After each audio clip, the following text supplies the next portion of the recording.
Good morning dear friends, मैं doctor Mahendra Sarang. स्वागत है आपके हमारे YouTube channel English literature academy पे। तो डियर स्टूडेंट, जैसे कि अब सभी विद्यार्थी बार बार पूछ रहे हैं कि सर कुछ बताओ, सर कुछ बताओ, तो आज ये वीडियो सभी विद्यार्थियों के लिए महत्वपूर्ण है। एमए फाइनल के विद्यार्थी जो राजस्थान यूनिवर्सिटी से है, मत्स्य से है, और जो शेखावाटी यूनिवर्सिटी से है, Mohanlal Sukhadia, MTH university, Kota university, ये सभी के छात्रों के लिए बहुत ही महत्वपूर्ण है। आज इस वीडियो को अंत तक जरूर देखें, लाइक और सब्सक्राइब सबसे ज्यादा करें। देखो, आज इस वीडियो में डिस्कस करने जा रहे हैं अपन एमए फाइनल के पेपर सेकंड और थर्ड के बारे में। वीडियो जरूर देखें, लास्ट तक देखें। पेपर सेकंड और यह है paper third. Paper second section A, section B और सेक्शन सी जो मैं बता रहा हूं, उन्हीं प्रश्नों को आपको लर्न करना है। किस तरह का प्रश्न बन सकता है उसके बारे में भी आप में चर्चा करेंगे। जिन विद्यार्थियों को अच्छे नंबर एग्रीगेट करने हैं, मैं चाहूंगा कि वो विशेष रूप से इसको देखें और जो मैं कह रहा हूं उसको समझने का प्रयास करें और मेरा तरीका आप एग्जाम में जरूर अपनाएं। तो देखो, पेपर सेकंड में सेक्शन ए में टीएस एलिट का बेसमेंट है और फिलिप लार्किन है। आपके तीन है, इसमें डब्ल्यूबीएस है, टीएस एलिट है, फिलिप लार्किन है। आप या तो फिलिप लार्किन को लर्न कीजिए या टीएस एलिट को लर्न कीजिए। टीएस एलिट की जो बेसमेंट है ये बहुत अच्छी क्रिएशन है, इसमें आप बहुत मैटर लिख सकते हो क्योंकि ये डिसऑर्डर को बता रही है, ह्यूमन डिसऑर्डर को, क्योंकि 5 भागों में बटी हुई कविता है और ये किस तरह से मॉडर्न कल्चर की मिरर है। या तो आपको इससे रिलेटेड क्वेश्चन पूछा जाएगा या आपसे पूछा जा सकता है कि basement fragile psychological state of humanity, इसके बारे में। ये दो ही प्रश्न बनते हैं इसमें। तो आप इसका राइटर का इंट्रोडक्शन, थीम, प्लॉट वगैरह जब लिखें तो आप इसको 5 भागों का वर्णन भी विशेष रूप से लिखें, ठीक है। और फिर है फिलिप लार्किन। फिलिप लार्किन की आपके 5 है, पिग है, इसमें व्यू पिग हो रोस्टिंग है, क्रिस्टल्स है। अधिकतर बार देखा है कि फिलिप लार्किन की किसी एक पोएम का क्रिटिकल एप्रिसिएशन आता है। आप इस कविता में मोस्ट इंपोर्टेंटली आप पाइप और रोस्टिंग या क्रिस्टल्स के बारे में आप बात करें। ये सबसे महत्वपूर्ण कविताएं हैं, इसका क्रिटिकल एप्रिसिएशन जो है आप विशेष रूप से लर्न करें, ठीक है। या फिर आपको फिलिप लार्किन की कविताओं का सारी कविताओं का एक प्रश्न पूछ लिया जाता है, तो आप विशेष रूप से इसके बारे में ध्यान रखें। अब मैं बात करता हूं सेक्शन बी की। जेएम सेनी का राइडर टू द सी और एप्पल कार्ट है। मैं चाहूंगा आप rider to the sea learn करें क्योंकि राइडर टू द सी में जो एक औरत है, जो एक माँ है, उसके संघर्ष की कहानी, वो किस तरह अपने पति को और किस तरह अपने बेटों को समुद्र में खो देती है। इसका जो प्रश्न बनेगा दो टाइप का बनेगा। या तो बनेगा कि थ्री वर एक्ट प्ले कैसे, इसको डिफाइन कीजिए, या बनेगा टिपिकल आयरिश ट्रेजेडी को, जो टिपिकल आयरिश ट्रेजेडी में कैसे बताया जा रहा है उसके बारे में प्रश्न करेगा। Is that clear? Section C में लॉर्ड हॉरेंड पिंटर का बहुत अच्छा नॉवल है जो द बर्थडे पार्टी है। The birthday party comedy of मैने को बताया गया है। इसमें किस तरह की कुहड़ता को बताया गया है। मेघ है, पेटे है, लूलू है, स्टेनले पेपर है, गोल्डबर्ग है, ये सारे कुहड़ता को दिखाते हैं। तो उस कुहड़ता भरे वातावरण में ऐसा क्या बताया गया है, उसी से रिलेटेड आपके प्रश्न पूछा जाएगा।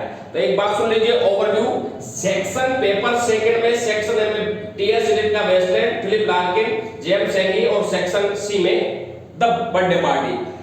जो स्टूडेंट इन पर विशेष फोकस करेगा, जैसा मैंने कहा है, विद पॉइंट लिखना है, विद कंक्लूजन, क्रिटिकल कमेंट लिखना है, they will get good number. और इनसे संबंधित मैटर अपने पास है, मौजूद है। आप पीडीएफ के शक्ल में लेना चाहे पीडीएफ में मिल जाएगा, प्रिंटेड लेना चाहे प्रिंटेड में मिल जाएगा, और बिल्कुल मिनिमम फीस पे आपको इनका नोट्स प्रोवाइड हो सकते हैं। और मैं उसको पर्टिकुलर उन छात्र छात्राओं को विशेष रूप से एक्सप्लेन भी आपको करूंगा जैसे मैं यहाँ पे कर रहा हूँ।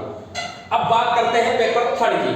सेक्शन ए में बीएस नायपोल है और बर्ट्रैंड रसेल है। बाउंडेड सिविलाइजेशन का है, बहुत कुछ लिखने को है कि सिविलाइजेशन बाउंड कैसे हुई। तो इसमें एंशिएंट और मॉडर्न को इसमें कंपैरिजन करके बताया है। तो ये जहां घूमा इंडिया में, वहां पर घूमने के दौरान किस तरह के उसको कल्चर मिला, किस तरह का ट्रेडिशन मिला, उसको बताया गया है। रसेल का आइडिया था कौन से ऐसे विचार है जो हमें नुकसान पहुंचाए, कौन से ऐसे विचार है जो उन्होंने मनुष्य की मदद करी, जैसे साइंटिफिक जो आइडियाज हैं, जैसे कि इंजीनियरिंग थॉट जो है वो लोगों के हेल्पफुल रही, उसके बारे में बताओ। हमारे आर्ट्स और कल्चर जो रहे, हमारी परंपराएं रही, उन्होंने हमें नुकसान पहुंचाया है, किस तरह से नुकसान पहुंचाया उसके बारे में बात करिए इसमें, उनके बारे में आप जरूर लिखिए। तो इनका क्रिटिकल एप्रिसिएशन ये आएगा। जिन छात्रों ने क्रिटिकल एप्रिसिएशन लर्न करा है वो इसे अच्छी तरह से कर पाएंगे। सेक्शन सी में आपके वो डीएस लॉरेंस का रेनबो है और वो एप्पल कार्ट है। रेनबो में आपको या तो पूछा जाएगा कॉन्फ्लिक्ट ह्यूमन रिलेशनशिप के बारे में या सोशल डॉक्यूमेंट को समझाइए रेनबो तीन पीढ़ियों में किस तरह से पहली पीढ़ी से सेकंड पीढ़ी में क्या अंतर आया, सेकंड से थर्ड पीढ़ी में क्या अंतर आया, और अंतर सामाजिक रूप से, आर्थिक रूप से, सोच के आधार पर, सेक्सुअलिटी के आधार पर क्या अंतर आया, उसे डिफाइन करना है। सेक्शन सी है वर्जीनिया वुल्फ का, बहुत ही अच्छा है, टू द लाइट हाउस। ये इसका सबसे फेमस नोवेल है, जिसमें आपसे पूछा जाएगा define time and death overpowering, या इसके बारे में प्रश्न पूछा जाएगा, या how character search for meaning of life. क्योंकि यहाँ पे जो मिसिस जो रहती है, मिसिस राम से, वह किस प्रकार अपने बच्चों के प्रति डिवोटेड रहते हैं, लेकिन राम से नहीं रहते, लेकिन मिसिस राम से मरने के बाद मिस्टर राम से उस चीज को महसूस करते हैं और फिर अपने बच्चों को लाइट हाउस घुमाने लेके जाते हैं। तो उस दौरान बच्चों की सोच में क्या परिवर्तन आया, मिस्टर राम से की सोच में क्या परिवर्तन आया, और एक सामाजिक थॉट क्या थी मिसिस राम से की, उसको लेकर के इसमें प्रश्न पूछा जाएगा। तो आप इन चीजों को लर्न करें। ओवरव्यू देखिए, section paper third, section A Naipaul Russell, section B T S. Lawrence का रेनबो, और सेक्शन सी का वर्जीनिया वुल्फ का टू द लाइट हाउस। जैसा कि मैंने कहा है, दोनों के नोट्स उपलब्ध हैं, जो भी छात्र लेना चाहे उसे नोट्स पीडीएफ की शक्ल में प्रिंटेड रूप से मिल जाएंगे। एग्जाम नजदीक है, जैसे मैंने कहा है कीप फेथ ऑन मी, जैसे मैंने कहा है वैसे लिखे, जो मैंने बताया है वही लर्न करें। फिर भी कोई दिक्कत है, कोई मेरे से हेल्प लेना चाहे, कोई मेरे से कंसल्ट कर सकता है, इसके बारे में संबंधित नोट्स लेना चाहे वो बच्चा संपर्क कर सकता है।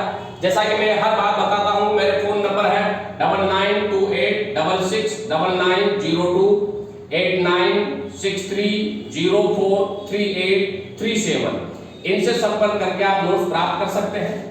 किसी भी तरह की क्वेश्चन पेपर के बारे में समझना है, प्रीवियस पेपर के बारे में जानकारी लेना है, उनके बारे में किसी के पास प्रीवियस पेपर नहीं है, वो मुझे कमेंट बॉक्स में लिख के बता सकता है।